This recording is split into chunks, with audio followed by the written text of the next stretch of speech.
Hi! నిన్న జగన్మోహన్ రెడ్డి అయితే చంద్రబాబు నాయుడు పైన అయితే విరుచుకుపడ్డారండి. ఎందుకంటే జనాలు కూడా చాలా గట్టిగా వచ్చారు. ఇది రెండో అతిపెద్ద భారీ సభ పెట్టారు నిన్నైతే ఏలూరులో.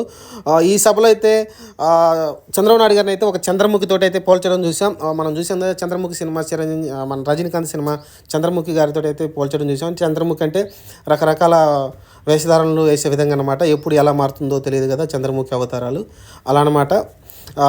ఆ విధంగా పోల్చడం చూసాం. అలానే గ్లాస్ గుర్తుకు కూడా ఒక సెటర్ వేసాడు. చంద్రముఖి సైకిల్ ఎక్కి గ్లాస్ పట్టుకొని వస్తుంది, మీ ఇంటింటికి తలుపులు తట్టి మిమ్మల్ని అయితే చంద్రగ్రహణం పట్టే విధంగా అయితే చేయబోతున్నారు, మీరు జాగ్రత్తగా ఉండండి, మళ్ళీ చంద్రగ్రహణం పట్టకుండా నేను చూసుకుంటాను, మీరు వచ్చే ఎలక్షన్లో గెలిపించి మళ్ళీ సీఎం చేయాలని అయితే ఆయన కోరడం చూసాం.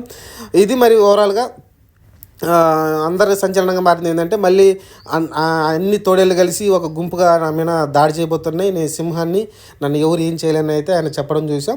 ఇంకా తోడేళ్ళు అంటే తెలిసిందే.